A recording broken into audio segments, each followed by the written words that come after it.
Excuse me? Yes, sir? Say, what's that tape you're playing?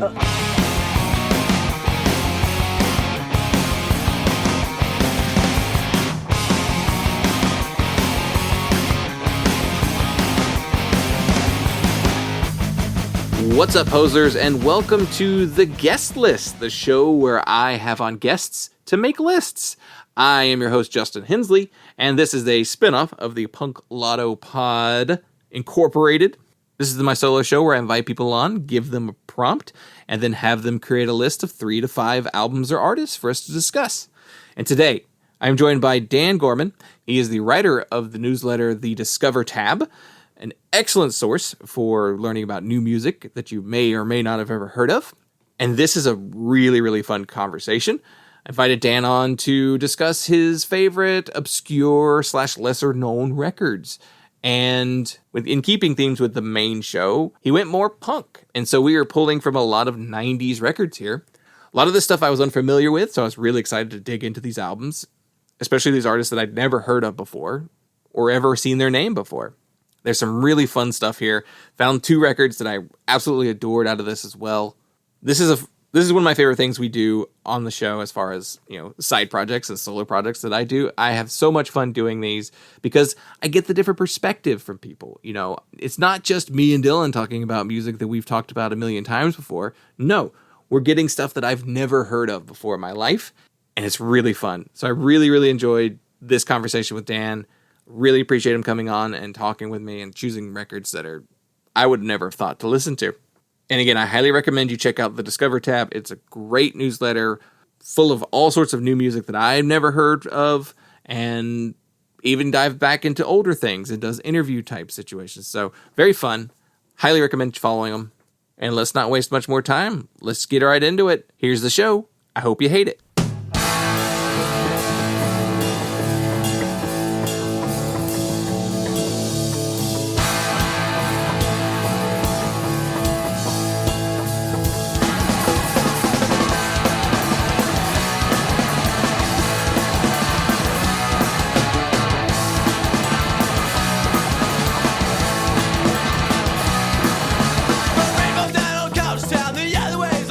So we are joined here today by Dan Gorman, writer of the newsletter The Discover Tab. And Dan, welcome to the show. Thank you for having me. I'm very excited. I am too, yeah. I definitely thought of you and a few other people when I was putting the show together, especially when I was thinking about who should I have on. And one of the things that I really like talking to musicians because, of course, they all usually have something interesting to say, and I'm usually a fan of the music. But I also like to have on writers a lot, or like label folk, or people along the lines of not necessarily like the music forward people, but the people like the layer back where the appreciators of music, essentially, because that's what I feel like I am. And when I read your newsletter, I definitely get the impression that you are one of those people too. So amazing, thank you. Very glad to have you on. Yeah. I don't even remember how I ran across you. It may have just been that we're mutual members of the Rosie Discord, Rosie Overdrive Discord. And I think there was like a thread where people were just like, here's my stuff, sharing links. And I was like, I'm going to follow this link. And yeah, I've been following it ever since. It's a great newsletter. Everyone should check it out because Dan covers everything. Yeah, and I feel like I came to know the podcast by the same way, where you started sharing episodes in there, and I was going like, whoa, like a podcast about a J Church, album, or whoa, a podcast about an album that I love, and yeah. So, totally. Yeah. Those promote yourself threads are really fun because, totally. I don't know, I feel like I've become huge fans of tons of people in there, in those threads. So. Definitely. Very awesome. Well, we're going to start way back. We like to start off with the roots of everyone. And where are you from? Where did you grow up? Yeah, so I grew up in southern Ontario in Canada, and I grew up in a town called Peterborough. It's like an hour and a half out of Toronto, so kind of close to the city, close enough to go there when I got old enough to see concerts and stuff. But, my history with music is I feel like now that I'm older, I'm circling back to a lot of the stuff that I liked when I was a kid more and more. And so when I was young, like I was really into like pop music and then segued into, like pop punk from there. So like the first cassettes that I owned were like a lot of kids, like kid stuff. Like I had like the Space Jam soundtrack on cassette when it came out, or I had a Big Shiny Tunes 2 on cassette, which is like a Canadian compilation. And I had like hand-me-downs from my brother. He had like an Ace of Base cassette that just became mine because like it was a thing that he didn't want anymore. So it was like very pop-oriented until I was probably like 11 or something. And all of a sudden, like I'm getting into Dude Ranch or something like that. And so I was in high school. I kind of like got made fun of for being into pop punk. All my friends were like indie rockers, so there was like some resentment there. But eventually, like I grew up and became kind of like an indie rocker, and then now I'm like I just like everything. I like all types of music, and now I'm like finding myself going and being like I need to listen to the most obscurest of the obscure pop punk bands or punk rock bands that like were so off the radar that I didn't even know them when I was younger. And just like having kind of like a new appreciation of like the youthfulness that like I don't have anymore. Yeah. And so I guess like after high school, I went to college in Thunder Bay and I studied like film production. And then I moved to Toronto in like 2006 and didn't do anything with my film production, background, and started like falling into the music scene. So like music has always been sort of like my first, love of like media and, art. And eventually I started doing podcasts about movies because I'm a big movie guy too. And so I spent like 12 years of my life really focusing on like movies and obscure movies. And so the Discover tab was kind of a way in like, I want to say it was like 2019 or something that I was like, I'm going to like slow down on movies and turn back to music. And that was my way of being like, I need a place to put all my thoughts about music. And I kind of wanted it to feel a little bit like you were reading a 90s zine where it was just like capsule reviews. I don't consider myself much of a writer. I'm more of like a curator. And it's just like, this is this kind of album and I think it's really good. And if you like these types of things, you're going to dig it type, recommendations versus like, I'm not going to do a good analysis of, an album. I like from a like critical, I'm not writing essays over here about the impact of things. I just want to be like, yeah, if you like Jay Church, you should hear these 3 albums because they are awesome too, or whatever. Yeah. Yeah. You have a very similar, I don't even know the word to even describe it. You have the same thing that like me and several of the listeners of this show that we've had on that are, you're just obsessed with finding music and hearing things that you've never heard before, or just check it. I always kind of think of it as more like I'm kind of just cataloging everything. I just want to like see what it all is, what it's like, if I like it or not, that kind of stuff. So yeah, you have a lot of the similar habits of a lot of people that I'm friends with.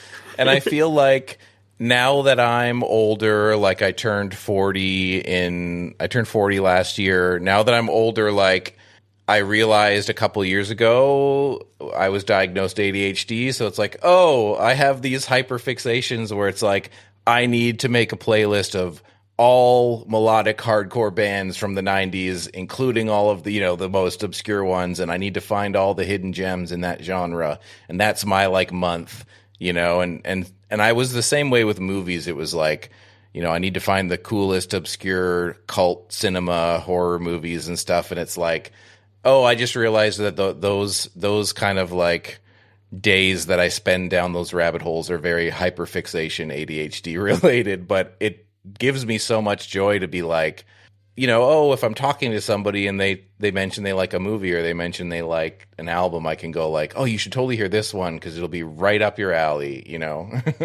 Yeah. Yeah, there's something about, man, just making a list. Yeah. It just feels really good. It scratches that piece of your brain. I probably have the exact same, diagnoses as you. Yeah, the older I get, the more I'm like, oh, there's things these are classic examples of like other things. Like these are not neurotypical behaviors. And Yeah, exactly. Learning about myself a little more as time goes on too. And, yeah, I'm like, oh, at least I can understand why I do the things. I'm going to keep doing them, but definitely. Now I know why I do it. Yeah, yeah, and that's kind of why my newsletter, the Discover tab, it'll be like, these next few issues are all death metal, like heavy, or like then now I'm listening to new age cassette tapes, and then it's like now I have like a pop punk, like there's always some kind of a through line of like, oh, Dan was, diving deep on the synth pop, rate your music tag that week. I guess Dan was really looking into like electronic music this week. Huh, exactly. Yeah. And I do like how you kind of structure that blog or newsletter, and you kind of group when you do those fixations. You're like, here's all the metal together, and that way you're not like, well, I read like 6 different reviews I like, but then you keep sprinkling random metal records in throughout. It's just like totally skip this block if you don't care about metal. Yeah, exactly.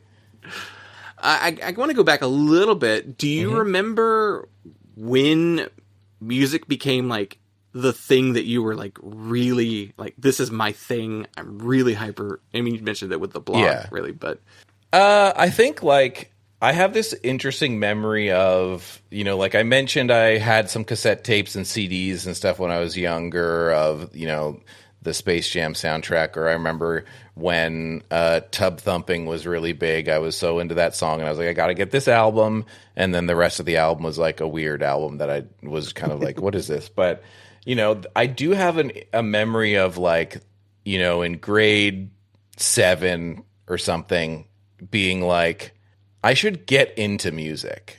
Like I have this memory of thinking like, I should like have a concerted effort to like listen to more and go and find what I like. And I don't know if everybody has that. I feel like a lot of people go like, I don't know. But like, it was very organic, and it probably was a similar thing where it was like, oh, I should like go down this hole and get a bunch of dopamine of like figuring out what I like and what albums I like and stuff.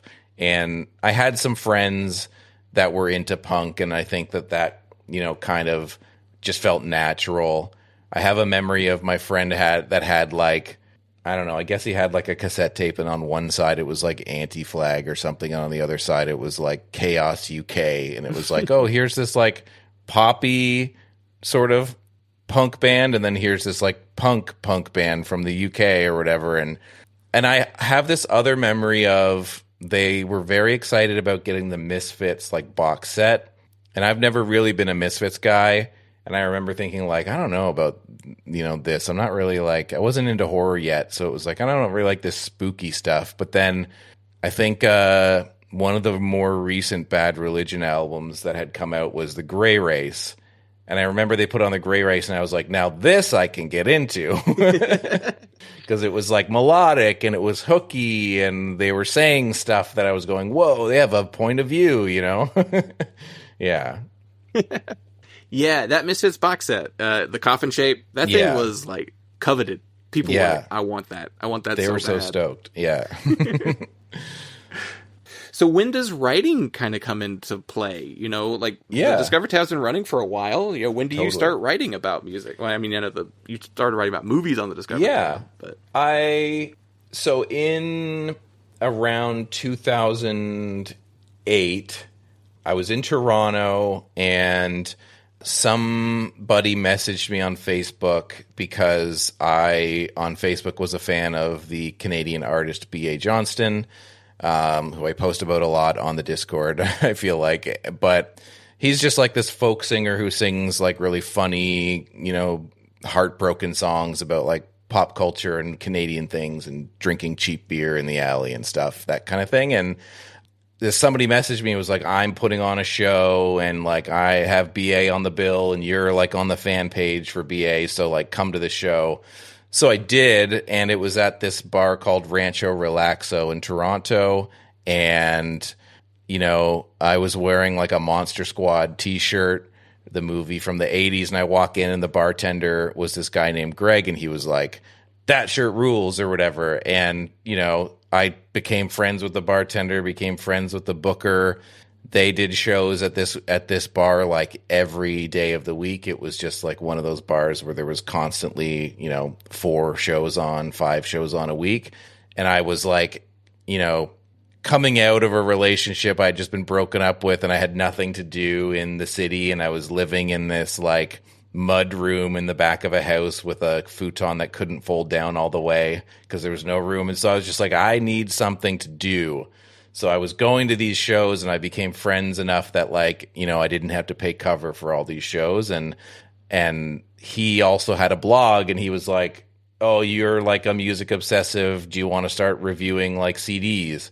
And this was still in the era where like this guy had a blog, and he was just getting, like CDs sent to him by every company because they're throwing their promos everywhere they can. So with no writing experience, I just started like reviewing CDs for whatever was coming my way. And like some of it was just like, I have no point of reference to review these like weird albums. But like, yeah, I just started writing like, because why not? Like I didn't like I wasn't getting paid for it or anything, but in some sense I was getting paid for it in like the ability to go to like 5 shows a night, 5 shows a week without paying cover, So yeah, that kind of is how I started, and then when I segued into movies, I was, going to Letterboxd and writing my thoughts about every movie. It's like you said, I'm just like, I need somewhere to put my 1 or 2 sentence thought about all these things that I'm engaging with.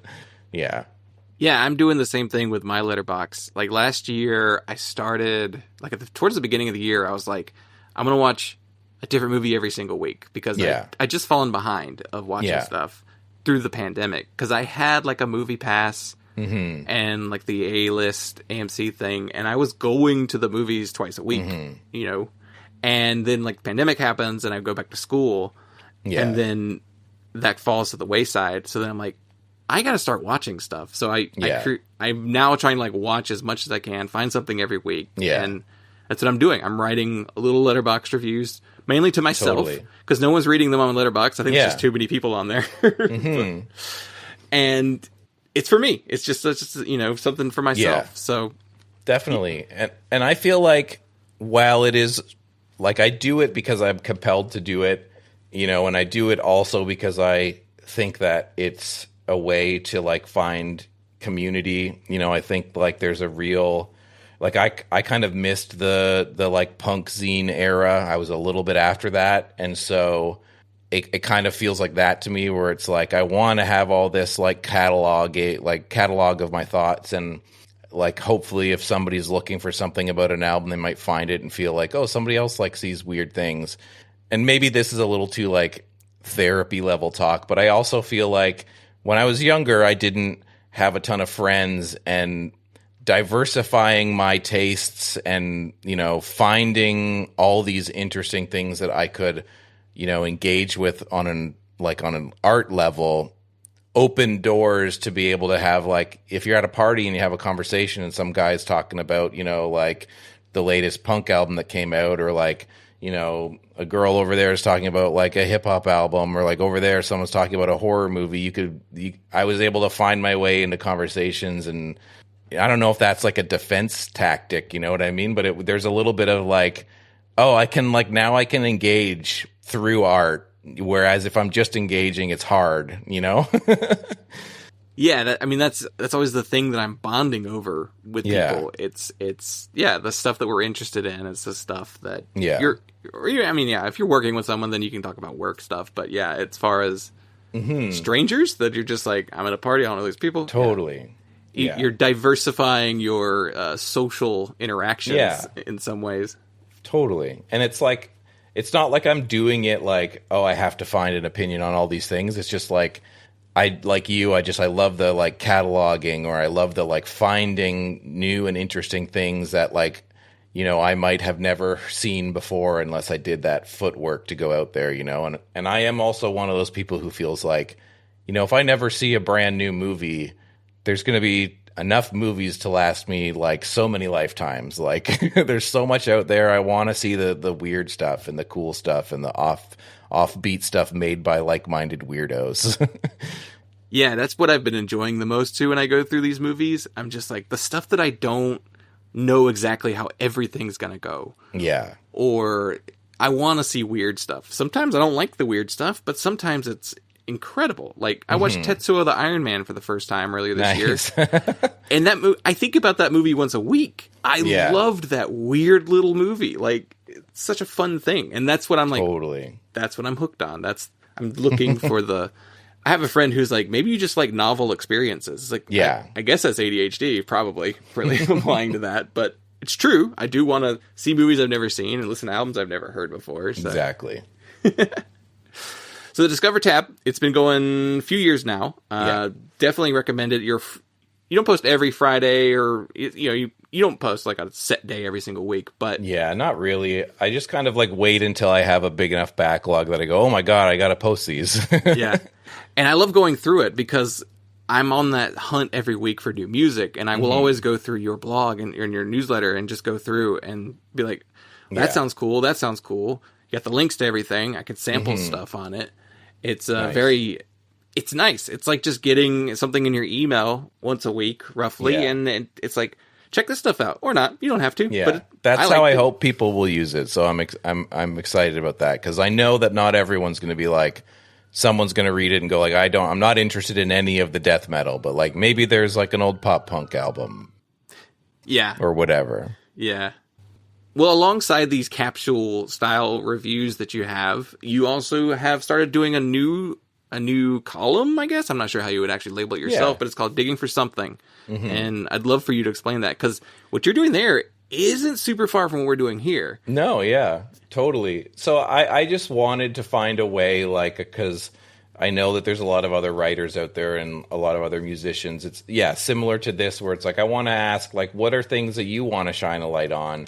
And so that was my way of doing that. And I just ask, writers or musicians, what are 4 or 5 albums that you think like need to be heard more, whether you think that they're underrated or overlooked or whatever.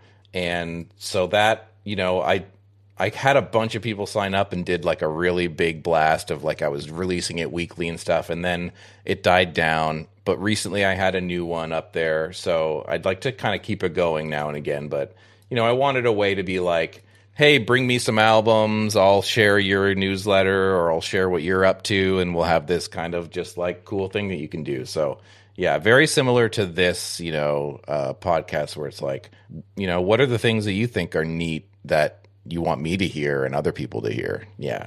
Yeah, I've told you this when I was sending you like the list of prompts that I have, and I have that because I'm just like, not everybody's going to want to do the same kind of list every week. Yeah. But the one that is the most popular that I've done maybe 3 times now is I call it like the obscure / lesser known, album or artist. And I think everybody really likes that because they want to be able to share this, like, oh, there's this really cool thing that I don't think a lot of people know about, and people should hear it. Like, it's such a fun way to... Yeah. That, to me, is like, what do you... Like, as just someone who wants to, like, see what other people say about music, like, that really shows me stuff, too. Like, if you're just like, oh, yeah, I know some deep stuff that nobody is aware of. I know one friend who likes this band, too, and that's it. But... Yeah. And I feel like people like that, people, whether it's like the video game lists that are like, what are the like top 15 hidden gems on the Nintendo Entertainment System, or like, I know that's a very kind of like listicle way of thinking about art, but I do feel like I do the same thing. I go like, oh, like what are some like hidden gem horror movies that I haven't seen yet or whatever. And so I feel like that way of thinking is very like, people like us think that way. They go like, what are the things that I have? Oh, like what's the neat, drama movie that I never saw from the 70s because it's not talked about enough. And then, you see these movies and you go, what an amazing experience. So I just think it like resonates. Yeah. And I do wonder sometimes if people think of it as just like, oh, you just try and find the more obscure thing to talk about. And it's like, nah, I think it's just that sense of adventure. I think you're trying to explore and just be like, what is it? Totally. And like I called the column Digging for Something because it's like a super chunk song, and but like I think the like the hidden gem, the pursuit of the hidden gem really is like archaeology, or like, like how many of like the worst horror movies you've ever seen in your life do you have to watch to like get that like thrill of you watched this one that you had never heard of and it was like phenomenal, and that I feel like that's the like the dopamine. That's what you're like, how could I have not heard of this? It's a masterpiece. You know what I mean? And you're like, that's what keeps you going. You're like, I got to listen to all this stuff. And I had a list on Rate Your Music where I was trying to find more pop punk stuff. So it was just like, I'm going to go in the pop punk genre tag on Rate Your Music and listen to something random and put my thoughts about it. And somebody commented on the list like, it's oftentimes negative, you don't like these albums. And I was like, well, I'm like sifting through a lot of dirt here to find something cool. And I'm not going to like all of them, but some of them are like amazing, like, yeah. Yeah, it's a success rate thing. I mean, sometimes it's like sunk cost fallacy. You're just like digging and digging and digging. And like, I'm not stopping until I find something to take away from this. Totally. Because I used to do that on like Bandcamp on Fridays. I'd go into the like new release tab, new release tab, and then I would just click on anything that looked interesting artwork-wise. Exactly. And then I was like, a lot of junk in here. Whew, there's a lot of noise on here, just noise artists that said we're punk. It's like, I mean, words have meanings. I mean, come on. Yeah, I get you have a punk attitude and a punk spirit, but there's no hooks, there's no choruses. It's literally static for an hour. Yeah. Yeah. Well, I definitely recommend everyone follow and subscribe to the Discover tab. Thank you. Where should we follow you? Yeah, go to thediscovertab.substack.com, and you can find all my stuff there. Yeah, awesome. Well, cool. Let's get into the rest of the show then. So the premise of the show is I invite guests on to make lists. And I mentioned earlier, we're doing the obscure / lesser known, very popular topic. No overlap so far. I've yet to have an overlap. And almost every single one of these, I've gotten over half of stuff I've not heard of or listened to myself. So this is even like somewhat of enriching my own listening habits by like having other people tell me, here, you should listen to this. Yeah. So I'm really excited about this list because I saw the list and I was like, I don't know what any of this stuff is, except for maybe one for sure I had already heard. And then one I was familiar with the band, but not the album. And then the other three, I was like, I may have seen the name. That's maybe the closest I've gotten to some of those. But yeah, so we can kind of go whichever direction you want to go with. And what do you want to talk about first? Yeah, so like the order in which I had them when I sent them to you, I think is the order I'll go. So we can start with Assorted Jelly Beans from 1996.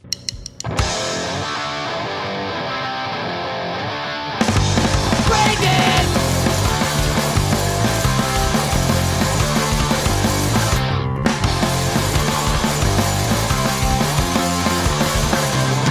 So you think that you've had enough of this world? You can't find yourself, you can't even find a girl. Someone who will look nice standing next to you, telling you bullshit, there's nowhere near the truth, yeah! Pick it up, pick it up, pick it up! Burn all your bridges, now there's nowhere left to run. It's kinda hard to have some fun when you're underneath the gun, yeah! Braindead! Braindead! Braindead! Braindead! You're used up like a puppet and there's nothing left for you, wow! Braindead! When are you gonna start doing what you wanna do? I sort of themed my picks a little bit, but not really. Like I accidentally picked a bunch from 96. That was unintentional. But I was like kind of just thinking like I want to lean into punk because the show, is generally punk in focus, but I kind of leaned on like snotty kind of like poppy punk rock music. And then I wanted to make sure that I had like one kind of outlier, and that was like I wanted something Canadian, and I wanted something that would maybe go in the other direction to offset all the dudes in these bands. So I wanted one band at least with like a woman in it. So, but Assorted Jelly Beans was kind of where my mind went first, because they're like, they're a ska punk band, California from the 90s. They have a bit of like, what do you call it? Like almost like a story where it's like they opened for the Vandals because somebody heard them on the radio and they gave them their tape, and the guys in the Vandals were like, we have to start a record label, to put this album out. So that's kind of why Kung Fu Records came to exist. And I always had heard that when I was younger and was like, whoa, cool, like they had to make something to put this out. But I don't know, I just feel like for ska punk in the 90s, this album doesn't get brought up enough. And, I discovered it in high school because I was a Vandals fan and I wanted to know what Kung Fu Records was all about. But I just think this is such a cool album, and I think they approach a lot of topics from different angles. There's like snarky and juvenile tone to it, but a little political and a little sort of like serious.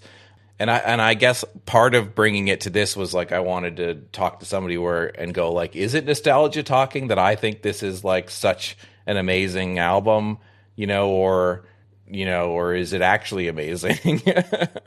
Yeah, that's a fair question, because sometimes you're like, is it just me? Yeah.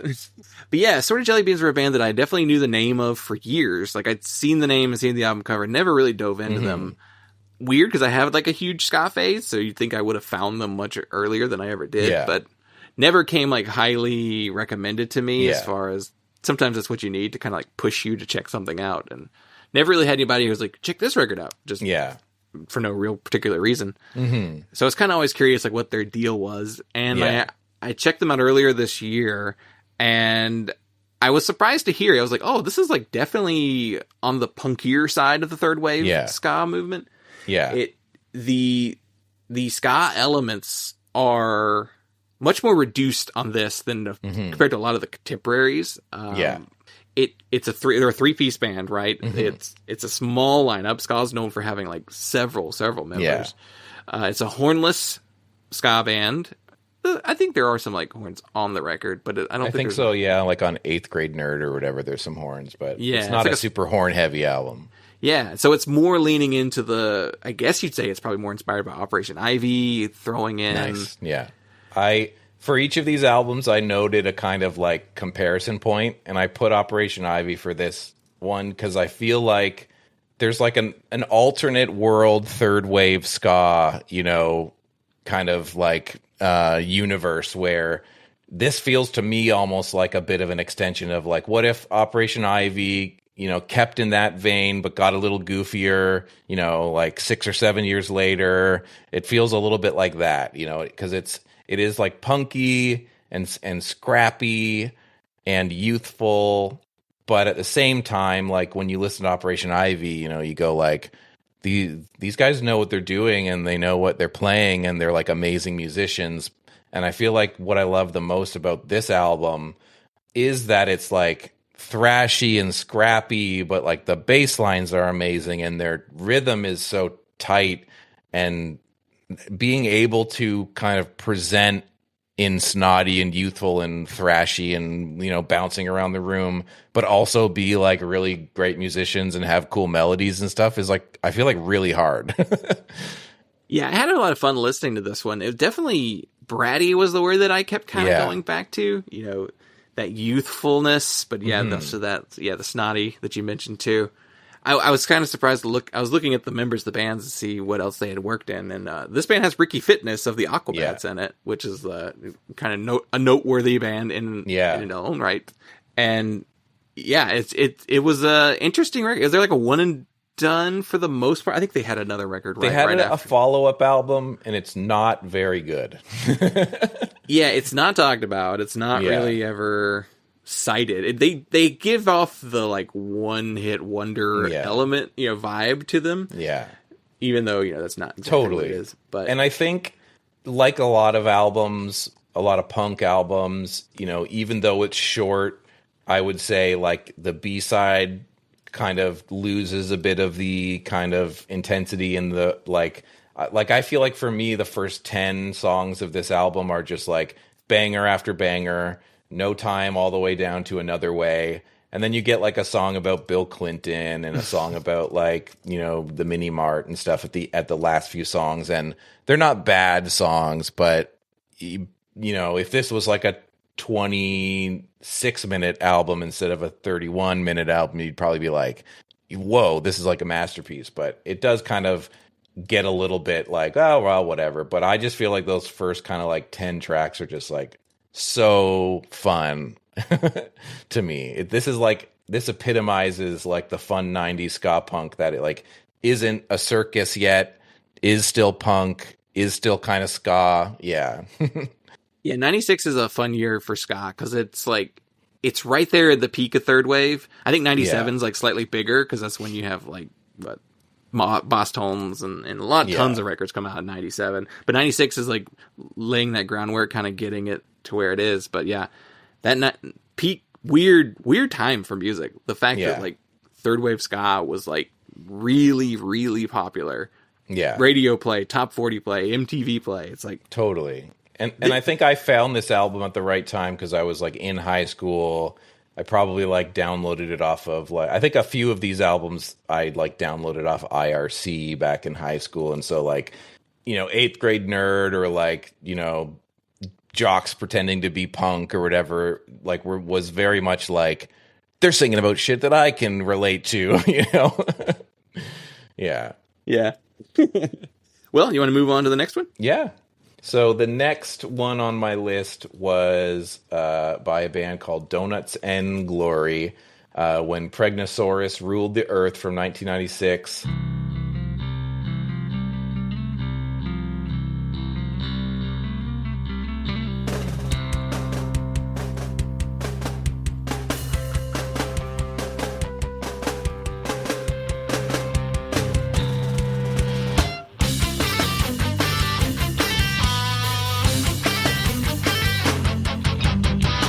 Now it's time, yeah, I really think it's time. Throw it down, pick it up, pick your mind.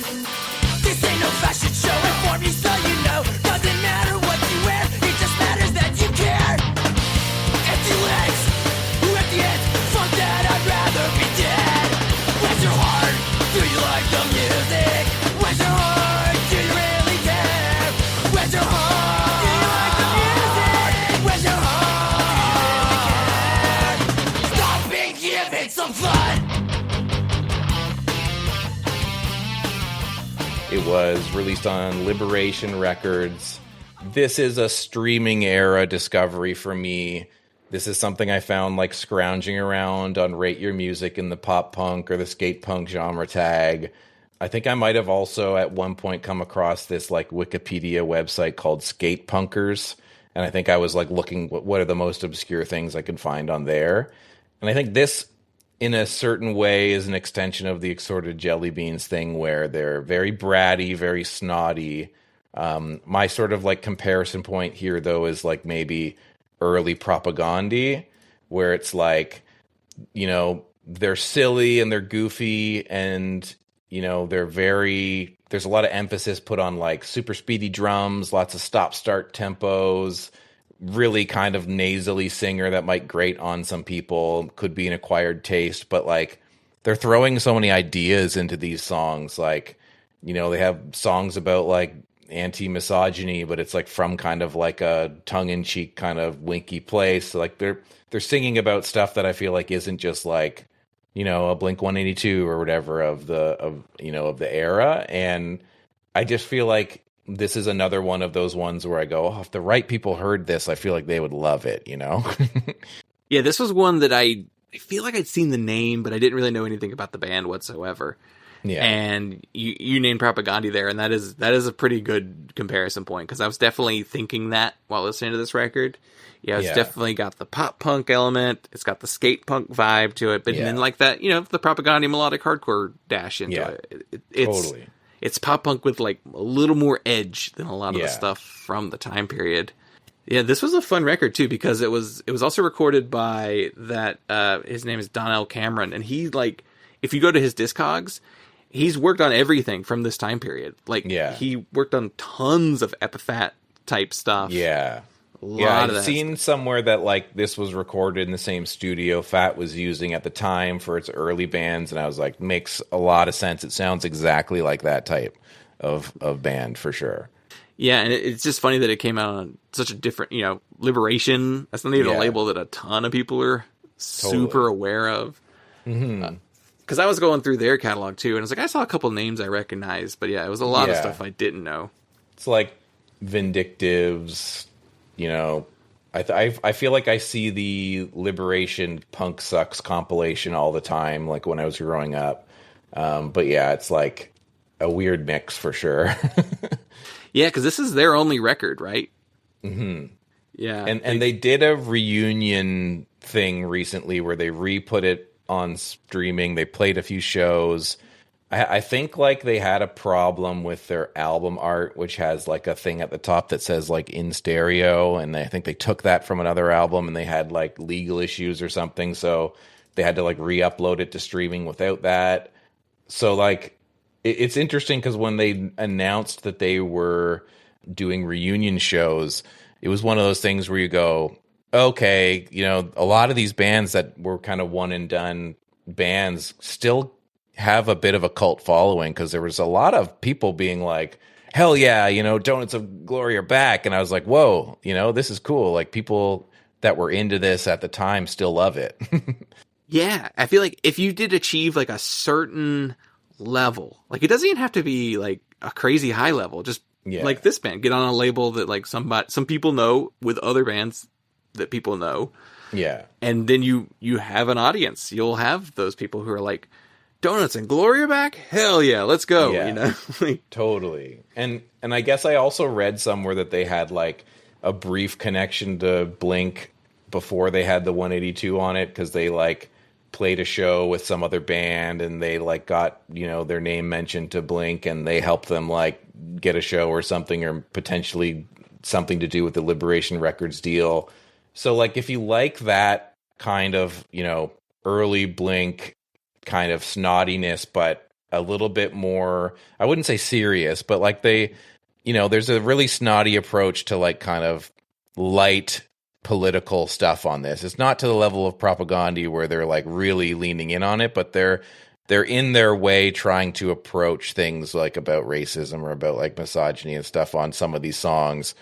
And I just think it's really well done. And I think much like Assorted Jelly Beans, this is a band that's like, they're kind of incredibly loose and anarchic kind of vibe while still being tight, and shoving a million moments to pogo in every song. Like I really identify with that. It's really fun. And on like a compositional level, you go like, there's so much going on here. They're just like taking left and right turns in these songs at like, every moment. It's just so fun to listen to. Yeah, I was trying to dig into like members to see what else they had done, but like I couldn't find anything about these guys. Most of their names are just their first name in a lot of the sites that I was looking at, and I was just like, well, I assume these people didn't go on to do things that we've heard, or else somebody would have made a connection and figured it out. Totally. I do like a band who is just like, this was their mark. This is the thing they came out and did and then went away, and it's... Yeah, and I know that they, like, when they did their reunion and stuff, I think they still were selling some of, like, their 7 inches online that they still had, like, in stock from, like, 95 or whatever. Yeah, and I was like, oh, I should really buy one of those. But, yeah, it is very much like, I think these guys went on to not be in music anymore, but then sort of like, as they got older, they must have been like, let's get that album back out there and like maybe do a couple shows or whatever. I mean, there's so little barrier to entry now, it's just, hey, you can just throw it up on, a streaming service somewhere, or just Bandcamp. You don't even have to do all the fancy stuff. You don't need a DistroKid or anything like that. Definitely. It's like, it doesn't really, I mean, if you pay for DistroKid, even then, that's not even that exorbitant of a cost. So it's even like, something like that. It's, why not get your music out there? Let people hear it. Definitely. Especially if it's out of print or nobody has copies anymore. Yeah. Yeah, for sure. Did you enjoy this one just on like a fun level type like vibe? Yeah, definitely had a good time with it. Yeah, and it scratches that early Propaganda itch, before they went a little bit more metal whatever Propaganda is now. They're like a thrash metal skate punk band. Right now, like their last album was almost like getting into some progressive metal thrash stuff. Yeah. Yeah, interesting band. I always felt like Propaganda. You almost would learn something with every record too. The way that they wrote lyrics and what they talked about.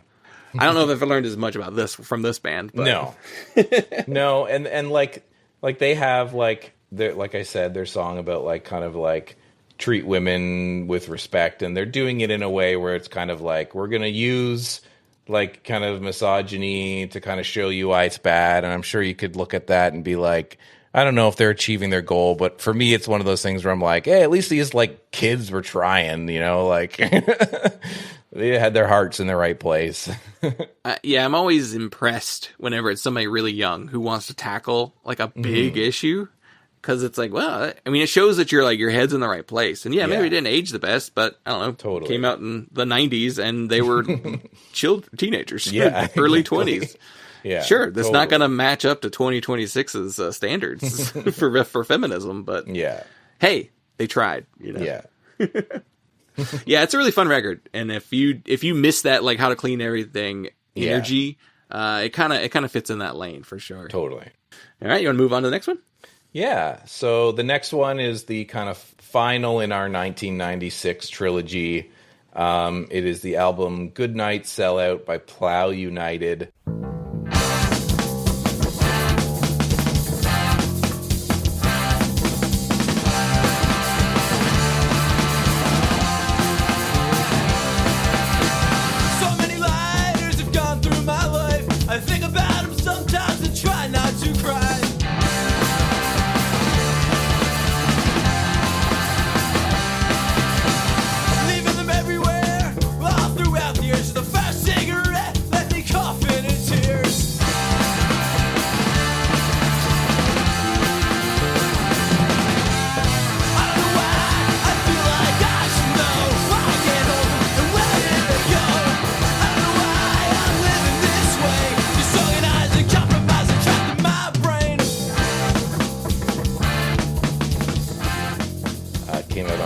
Records.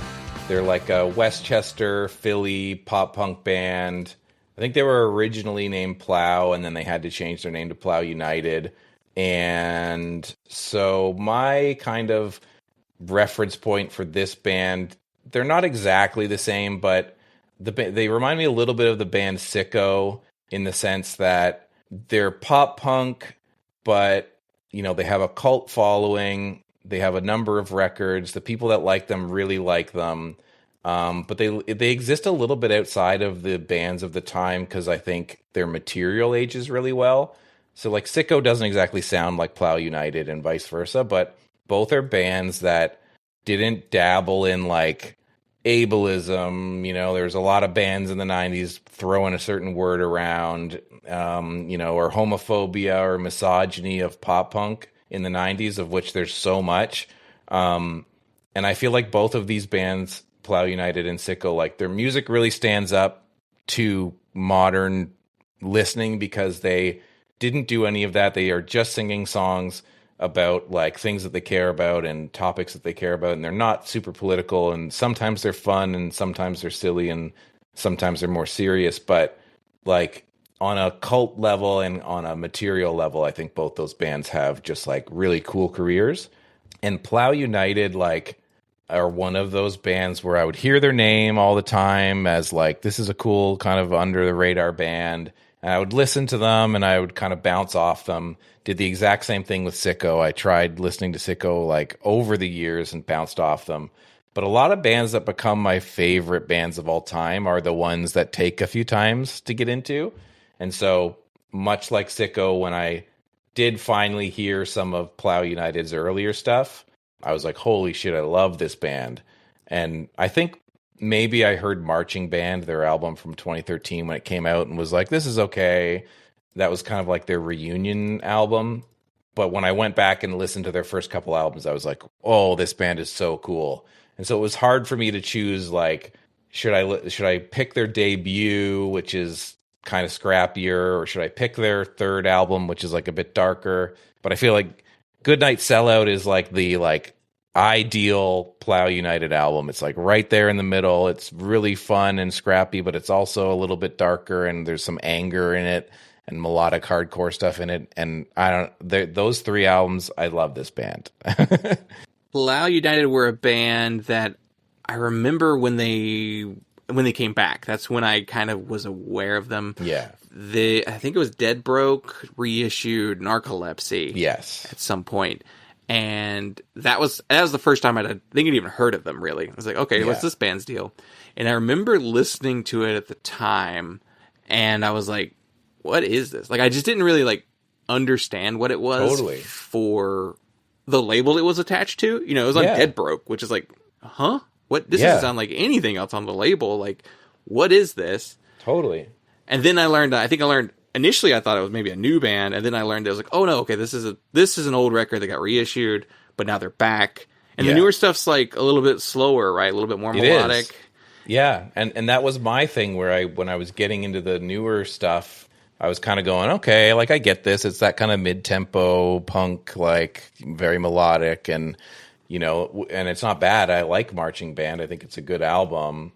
But when I started to get into their earlier stuff, I felt like, oh, this is, you know, one of those like missing albums or missing bands where it's like, oh, they really unlocked like, you know, a whole kind of type of punk that went on for years, you know, and became part of the revival scene in the, you know, 2010s. And I feel like they're one of those bands where it's like your favorite band's favorite band or whatever. Like, you know, so many people probably were inspired by this type of stuff, but because it's not so, you know, wildly referenced, you know, it's not as known today, but they kind of mix like sort of the, not like romantic in the sense of singing about romance, but that kind of like drunken romantic, you know, type stuff that would become orgcore. They have that kind of element to them where they're like depressive and kind of like they have like a bleak streak to their lyrics. They don't sound like Jawbreaker, but they might, you know, be on that side of the fence. But then also just like really fun, scrappy, you know, bash out a melodic hardcore song with a good hook, you know, type band. Yeah, I was surprised because like my knowledge of them was the newer stuff, and I was like, oh, okay, so they're doing more like a Smoking Popes kind of thing. Because at the same time, Smoking Popes had just come back and were doing stuff around the same time. Yeah, it's like, okay, it's this school of band, and then I went back and listened to this record to get ready for the show, and I was like, okay, I know what I'm in for, and I was surprised. I was like, oh no, this is like way faster than I thought it would be. I definitely thought it had much more like a pop punk, scrappy thing going on with it too. Totally. And I initially, like, first listened through, I was like, okay, that's the style. But then when I was going back through it again, I was like, there's actually some really interesting choices here as far as, like, the type of guitars that they're playing and how they play it and the distortion choice. Like, there's a garagey element to their sound that, first glance, I was like, pop punk, got it. Know what that is. And then I went back and I was like, no, it is a little weirder. It's not just the same straight ahead, you know, four on the floor type stuff, but totally. Like, you were mentioning Sicko too, and how our dear friend on the show, Dave Brown, he's a writer as well. He did a blog called Oklahoma Lefty, and he's a big proponent of the band Sicko because he's like he thinks that they are one of the bands who was responsible for influencing the wave of indie punk, for lack of a better term, you know, that kind of spun out of like the mid to late 2000s. Yeah. And like dominated the UK too. Like he always thinks like Sicko may be like the first example of like the indie punk-ish band. And totally. I get that same element with Plow United. You know, it's not just the same guitar tone that you hear. You know, they didn't go to Donnell and get the exact same thing out of that guy. You know, they went a different way with it. So really cool. And it's punky. Maybe wouldn't fit necessarily on Merge Records in 1996, but they could play a show with Superchunk around that time, or do an Archers of Loaf show, you know. Definitely, like, it has that, like, it's so hard to articulate, but I know exactly what you mean. Like, you know, and oftentimes I feel like this type of punk gets, you know, other bands that are maybe a bit more obviously this type of punk get kind of like, there's that, you get that references to Husker Du or references to Replacements. There's that kind of like side of this type of melodic punk. And this isn't so far in there that I would compare it to those two bands, but it shares those interesting bits of DNA, like you said, like the guitar tone, or there's like an air to their like desperation, or the stuff that they're singing about, or they're kind of like yeah, like I don't know, not dirtbag, but just kind of like, you know, rough and scramble type lyrics. But yeah, like much like Sicko, you know, they are very hard to pin down, because like I totally agree with what that writer is saying about Sicko. Like a lot of times people go, yeah, Sicko, weaselcore, you know, neener type stuff, and I go like, yeah, like they have a lot of power pop in them, but like they're not I wouldn't say they're like so bubblegum that like there's nothing there. It's like such a perfect blend of like punk and melody and silliness, like with Sicko, and I feel like with here there's a similar type of blend. Like Plow United don't sound like Sicko exactly, but there's something there that like is hard to articulate.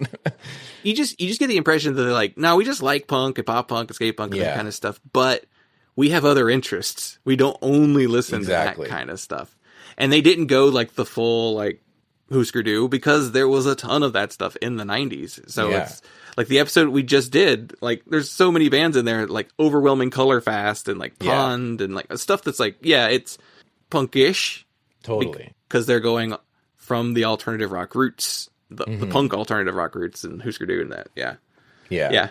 And I think like this isn't a great, you know, data set, but like when I saw that Goodnight Sellout had like, I think like 15 ratings on Rate Your Music, I just go like, that seems crazy to me. Like I love this album so much. How could only 15 people have on this like website known for very like nerdy, pedantic people, you know, only have 16 people who have heard it? It seems crazy to me. Yeah. It is funny. You mentioned Rate Your Music a few times now, and I'm on there too. And like, you know, I've got, you know, an account, and I pay for the, you know, this thing, just like how you get more charts. I think it's the main reason why I do it. And anytime I go to like an artist page or an album page and I see that little green, like somebody's rated it, you know, and I'm always like, I try to guess. I only follow a few people anyway, so it's got to be only like you or my brother. But like most of the time I go down, it's like, oh, nope. Dan's got here first. This land's been discovered. Let's move on to the... Yeah, there's been a few times where I've like waded into the genre comment box and been like, I'm about to type up a message about like, I don't know how you could think that this album has, you know, this genre in it. And then I go like, I just delete. I'm not going to do this. Yeah, I've gotten into a handful of those genre arguments on with mods, and I got into... Dylan and I have talked about it before. Like we both got into it with a mod once over like, this isn't a studio album, it's a compilation, and like the band calls it a compilation. But it's one of those sites where it's like, I hate it and I love it. You know, it's like, it's been such an amazing resource to be able to go like, show me, you know, esoteric albums in this genre from 98 to 2001 or something, and then I can have a cool list of things to check out. But yeah, then you go like, well, because 50% of these songs weren't released on other albums, it's not allowed to be a compilation. You just go like, shut up. I feel like I win a battle if I can get it moved to additional releases. I'm like, okay, at least it's not none of the albums anymore. It doesn't go there. I was doing that for a J Church album that's like, I can't remember what it is, but there's an album that's like on their main, or it's under their live albums or something. And I was like, this isn't a live album. This is just like a compilation. I don't know why this was ever put under live. And then nobody cares because, you know, there's no moderator checking that. Like, it's just going to sit there forever. Because it's got, there's like a huge list that has to be then voted on and stuff like that. Yeah, exactly. It is one of those sites where it's just like, man, this site is full of weirdos, but it's so handy. It's so handy, Well, let's move on to the next two, because the next two, not to tip the bit, but these were my two favorite out of everything you gave me. So these were the surprises to me, because they were sick. Total question marks. So. Yeah. So from 96 into 1998 is Scratching Post's Destruction of the Universe.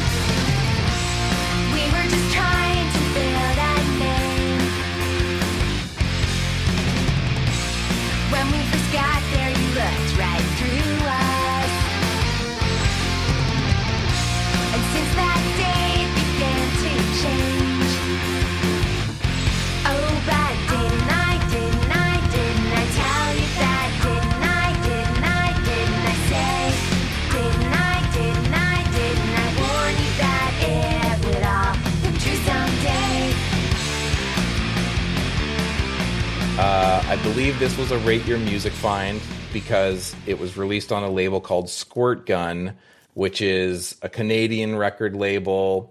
They've put out like, you know, kind of a weird mix of bands. Pretty sizable variety of different types of bands, pop punk, sometimes indie rock. So they put out some stuff by like Radio Blaster, Speed Buggy, pretty obscure Canadian stuff. They had a compilation called More of Our Stupid Noise that I feel like was like a Canadian record staple, the Canadian record store staple. And that had some bigger names on it like Len and Versus and Eric's Trip and Lou Barlow. So it's like kind of an all over the place of a record label. I saw these albums though, and I was like, is this going to be like radio butt rock? Like, you know, their album covers are pretty like, okay, this is going to be, you know, like radio dude butt rock or something. You know, one of their last album has like a dragon on the cover. And I was like, I don't know what I'm getting into here. But when I listened to their album Flamethrower, I thought it was really cool because it's like, this is a weird band that was doing something that has come back into sound now, which is like, what if we were a really poppy, almost like near twee style pop band, but like we had like chugga chugga riffs from hardcore, you know, and like some heavier type, you know, guitars, and tried to juxtapose the heavy guitars with the like really poppy singing. And their first album, Flamethrower, is pretty good, but it's too long. And so Destruction of the Universe has kind of come into its own with me as an album I reach for a lot because it's 25 minutes and it's really hooky and it has kind of like heavier, chuggy riffs. And, you know, they've re-recorded a couple songs from their first thing, but I really like this album. And my kind of comparison point here is of a band called Nona, which is Mimi Gallagher and some other people, and they similarly did like more of an indie punk thing, but like kind of like a heavier, crunchier band, but then their vocals are very high twee almost. So that was kind of where I was coming from with this pick. Yeah, this was one, like, name wasn't familiar. I looked at the album cover and I was like, what is this? Because you're right, the album covers that is not what this band is. No. The one looks like a Sick of It All cover. All right. And the other is like the zoomed in on what that Third Eye Blind Blue. I think kind of what it looks like. But it also has like 1998. It's just a font that is 1998 right? as hell. Like it's so like we just got Adobe, you know. Yeah, exactly. And it's I'm like, what is this gonna be? Totally. And so like music, I think the music might match the cover more so than the vocals, because the vocals coming in was the part where I was just like, this is not what I expected, you know, at all. And you're right, very similar vocals to Mimi, because we were bonding in our little just chat over Nona and Mimi and all the bands that they've been involved with, and listening to the record, I was like, I do love this kind of rock, the way that it's just kind of like a good hard rock. It's like, it's not metal. It's more than what you would even just call just alternative. It's definitely got like hard rock vibes to it. Yeah. But then the vocals are like these really high, sweet sounding vocals. To get into the 90s alternative, I definitely thought of Veruca Salt vocals when I was listening to this. I was like, okay, they're kind of in that level. That band was a little like on the punkier, scrappier side than, funnily, than this one.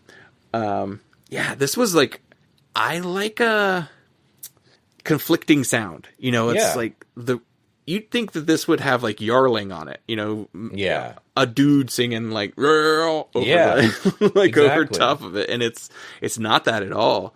No, and on their other album, Flamethrower, they do more juxtaposition. I think this album sands down a little bit the like clash that they have of like, you got your heavy riffs in my like twee, you know, or you got your like hardcore breakdown in my, you know, like indie pop.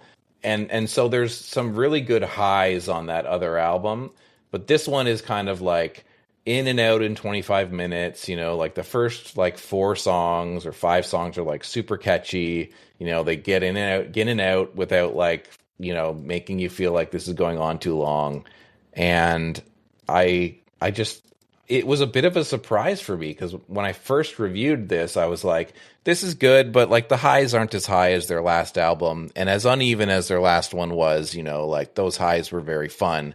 But then over like a couple months, I just kept putting this one on in the car and being like, what a fun 25-minute album. And it is very like ahead of their time. I think there's so many bands right now that are like dudes from hardcore bands that are like, we're going to do a side project, and it's going to be just like really melodic, and it'll have a little bit of that hardcore chugging or a little bit of that kind of like alt rock riffing, but we're going to lean into melody. And I feel like this is a band that was doing it, you know, in the 90s to some success, but they didn't get all the way there. And the album after this is a bit more like, what if we were more of just being that kind of like rock radio heavy type music? And it's not nearly as good. But yeah, I just feel like what a cool band that, like, you know, was doing something that came back into, you know, into the spotlight now in 2026, like, you know, or the last like 5 years. Yeah, it does work really well today. And you're right. There's like a band I've been listening to that they put out an EP this year called the band's called Slow Shiv, and it's like 2 guys from the band Diarrhea Planet. Okay. Which, one of the worst band names of all time. And they don't sound like what a band called Diarrhea Planet would sound like. It's like party rock is kind of how I would describe it. Gang vocals to the max is that band. But that, and then like the drummer of like the North Carolina Christian hardcore band Advent is in that band. And then they're playing just huge riffy style, like alternative rock. It's kind of what it feels like. It's like hardcore guys playing alt rock, and I just can't get enough of it. I just keep going back to it. It's like a 4-song EP. I love it. It's so fun. But yeah, I kind of get a similar vibe to this. It's just like this weird clash of styles that works surprisingly well. Totally. Yeah. And I feel like, again, like it's benefited by its brevity. Any more than 25 minutes and you'd start to go like, yeah, I get it, you know, but they really like get out before you feel that way. I love a 25-minute LP. It is like one of my favorite things to come across, because it's to use the cliche writing term, urgent is a word. But really it's just not overstaying its welcome. It's just being like, we got a handful of songs. You want to hear them? Yeah. They're great. Cool. Totally. All right, we're done. See you later. I have a thing where like every time I review albums, and I'm constantly saying like, guys, 45 minutes, you know, there's so many pop punk bands that put out albums where you're like, this should not have been 50 minutes. You should not have put two covers in here, one in the middle and another one at the end. Like, you know, what are you doing? Yeah, I call it the CD bloat era, because whenever they got CDs, they were just like, we have to use the space. It's like, well, it holds 80 minutes worth of music. And like, you think you have an hour's worth? And like, no, let's put 12 minutes of silence, and then we put something at the end there. So, totally. A totally not worth the time bonus hidden track. Yeah. So let's do our last record.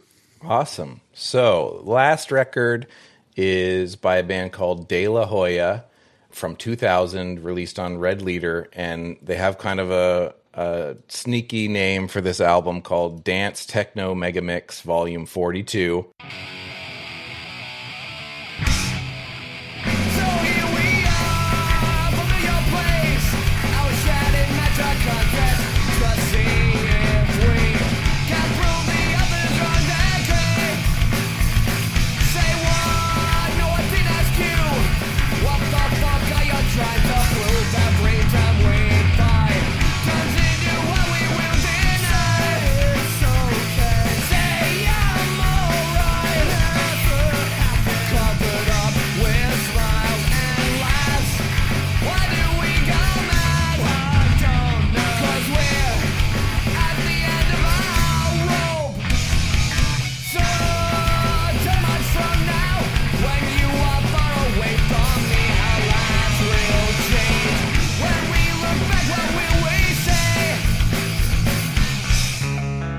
and the album cover looks like, you're going to pick this album up and it's going to be a mix of techno music from 2000, which is funny to me. But this is a New York band, kind of like a hardcore, melodic hardcore punk band. They have a member named Oscar Rodriguez in them, who was also in a band that I find very interesting called Nakatomi Plaza. Yeah. And put out by Red Leader Records, which had some CD releases by stuff like bands like Strike Anywhere and some other bands, Polar Bear Club. So recorded with a guy, is it Don Fury? Yeah, Don Fury, who worked with like Gorilla Biscuits and Quicksand. And this is one of those albums that I mentioned like in high school, probably like 2002. And I'm on IRC, and FTPs, and I'm just like downloading stuff that people are telling me to get. And, somebody from New York was probably like, get this band, get this album that just came out. They're awesome. So I downloaded it, and it kind of like became like a personal sort of like favorite, and never feel like it gets brought up a lot. And my kind of like reference point here is a little bit like, kind of like Good Riddance a little bit. It's like, political, sort of like not overt, not like crazy political, not as maybe in your face as Good Riddance, but they have that kind of like, it's poppy, it's melodic hardcore, it's a bit political, a bit personal. It has that kind of skate punk element to it. But I think De La Hoya are interesting because there's a lot of other things in their sound. There's punk, there's melodic hardcore, but there's some post-hardcore, and there's some skate punk and pop punk, and I think they do a really cool like blend. So when you sent me your initial list, you mentioned you're like, yeah, mostly went like in the punk lane, but I did throw a wild card in there. Yeah. And when I was looking at the list, I thought this was the wild card, honestly. Yeah. And I saw that title. I was like, wow, we're going really different here. We're going to do like an electronic some thing. Techno. I was nervous about it. I was like, I don't know what this is going to be. I don't know that I'm going to enjoy this one so much, but I'll give it a shot.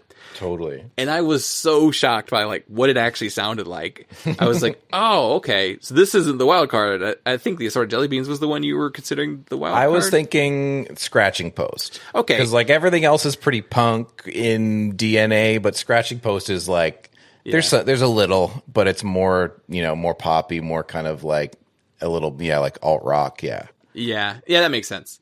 Yeah, this one I was like, okay, all right, this is 2000 looking cover too. Like, yeah, I know. it is funny though. You kind of pointed out a lot of the similar kind of things that I definitely saw too. I was looking at, the members, the Nakatomi Plaza connection there. Mm-hmm. They're most famous for the split with Latterman. That's probably the thing they're most known for. And then I was looking at Red Leader, and it's a name of a label I knew mainly from the Polar Bear Club connection, because I remember when they were coming out, like that was the label. Mm-hmm. But then I have the first record I see on their on the list on Discogs is like a Lanemeyer EP, which if I was picking the list, Lanemeyer would be one that I would have selected to include, because that band was so fun, and I don't know anyone who really talks about them. I've heard them. I haven't reviewed any of it on Rate Your Music, but they are one of those bands that I've seen the name a million times, and I've listened to some of their stuff, but I have yet to like dive into the album and just like put my thoughts out on it. But I know they're kind of like a part of that New Brunswick basement scene, I think, or something like that. Yeah. Yeah, and like I think the first time I listened to them, I was just like, "Oh, they named after the Better Off Dead character. That's funny. I'll definitely check this out, because who does that?" And exactly. I love that weird movie too. One of my faves. It's so weird. Yeah. There's the random claymation hamburger in the middle of the movie, and that's like a very much like a core movie for me. Of like watched it all the time in high school. Like, my wife and I say $2 to each other all the time. So good. And so this record, this one wound up being probably like my second favorite. If I had to rank them, and it's a melodic hardcore kind of thing. I get some touches of like Lifetime in here when I hear it too. Totally.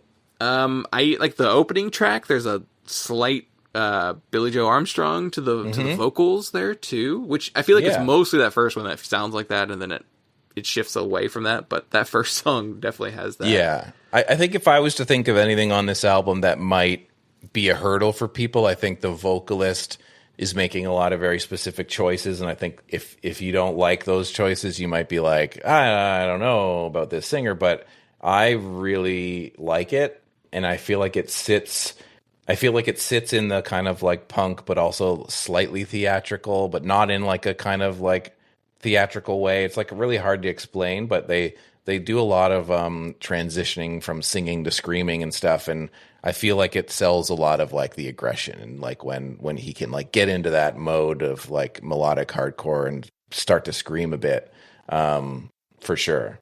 And you mentioned the Polar Bear Club connection there too. The lead singer, I think he does like guest on Chasing Hamburg by Polar Bear Club. And I had that album too at one point, and that when I it kind of like, oh, I think Polar Bear Club is trying to do a version of De La Hoya. Like it really did feel like that to me. Yeah.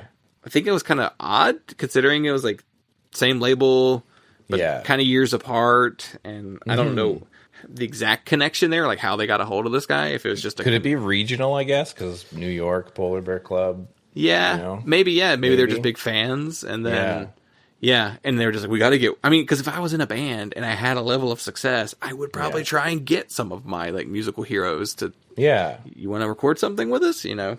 Yeah, so maybe that's a little bit of something there. That kind of explains Polar Bear Club a little better to me, which I thought was because that band was always kind of odd to me. And I feel like on the De La Hoya album, like I don't know if I would call much of it like specifically emo or specifically indie rock, but I do feel like they have a tinge when they get into certain types of songs. There's like riffs or there's little moments where you go like, I could see how someone could take this like all the way down that road and be basically a like kind of like emo rock type band. But I feel like one of the things I like about this album as well is sort of another theme to some of the things we've talked about today is like jumping from tone to tone. I feel like there's a lot of lyrical like jumps, like some of the songs are political and some of the songs are a bit more personal, and like there's a song about like Optimus Prime, you know, and like the loss of your childhood, and you know, I think that they do a good job of being able to do all those different types of songs and still have it make sense. Like the second song is like a 50-second like melodic hardcore song, but then there's other songs on here that are like, you know, almost 3 minutes, and they're a little bit longer and there's a bit more to them. And sometimes in these albums from the 90s that can feel like, oh, you're just throwing everything you had at the wall. But like I feel like here it's like very much like a statement. Like these are the things that we care about and the types of songs we like. And yeah, because a lot of times when that did happen in the 90s, it was just more of a let's see what hits, you know. Yeah. All right, we did a ska song for the record because ska's in right now. Maybe yeah, exactly. Maybe it'll pick up and our next record will be a ska record, you know, that kind of thing. Definitely. And this, there's more intentionality to it. Like it doesn't feel like we're just careening from style to see if we can get a hit. Totally. And I felt like this was like also one of the only albums from this list today where I was thinking like about their lyrics a bit. Because they have a song off of one of their EPs called Authorities, and it's about like punk, you know, all ages shows and stuff. And then on this album at the end, they have that song Amplified, where they're singing about like, do all we need is our like passion and our hopes to like pour out 10 times as loud at an all ages show. And then like, I think that they really have songs where it convinces you that like the importance of the punk scene, and they feel very like that kind of like punk band where they're like, this is life, you know, this is like important. But then they could also do a song like on this album they have I Think I'm Gonna Wanna Need That, which is like about consumerism, and they have these lyrics about like beepers and cell phones, we're never gonna be alone, and you're like obviously that's a thing that a lot of people were singing about in the like 2000s, but you're like, man, they were right.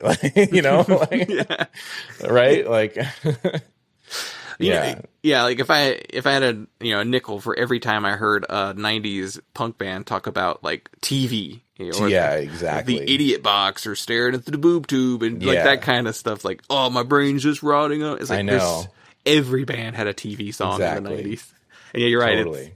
once you get into the 2000s, like everybody's got an internet song now. Yeah, totally. But yeah, I think that like it's an interesting mix, and I thought it was kind of weird. I went and was reading one of the Punk Planets that had an ad for Red Leader, and they called it a poppy progressive hardcore band, and I was kind of like, what? I guess progressive politically, you know?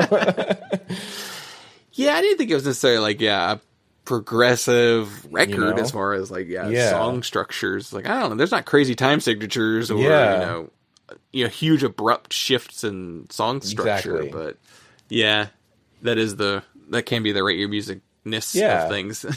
Like, why is this a genre now? What? Totally.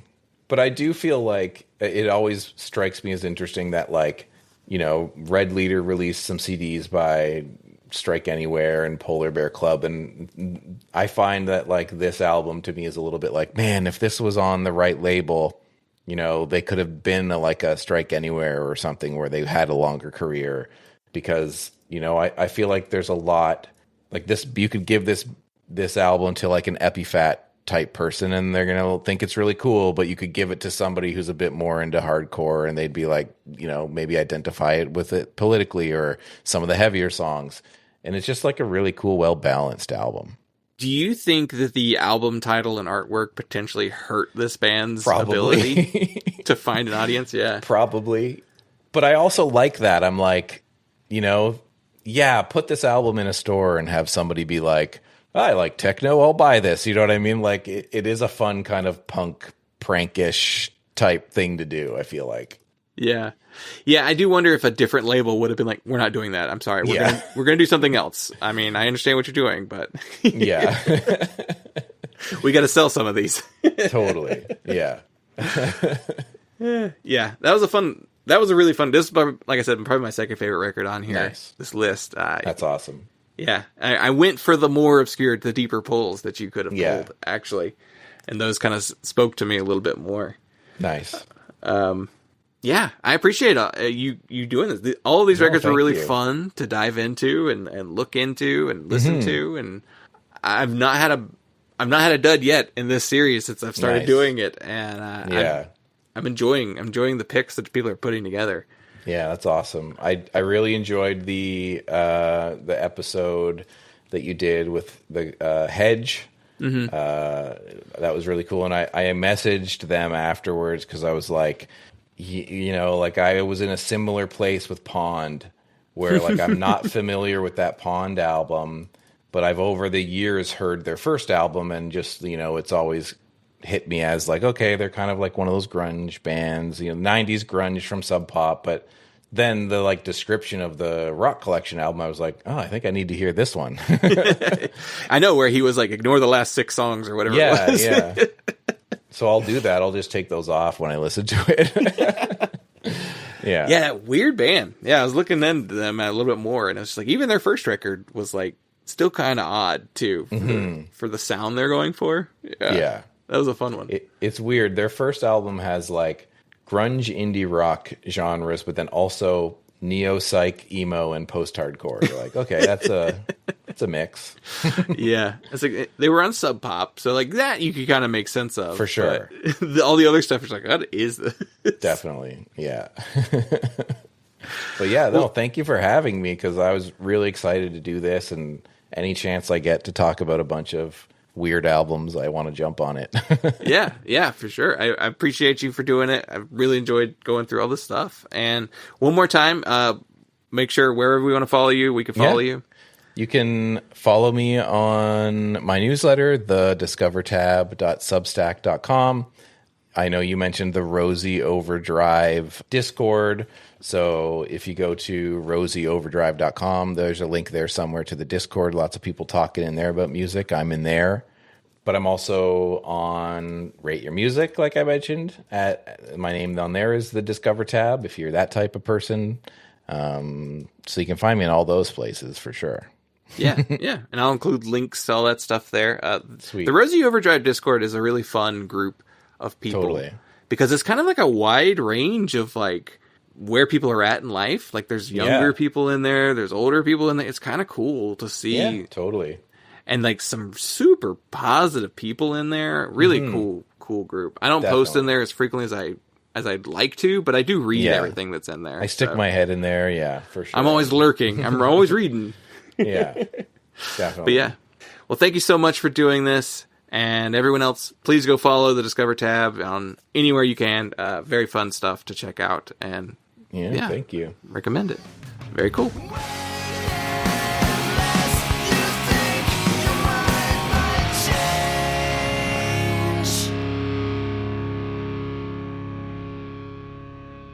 To order Forever Young by credit card or COD, call now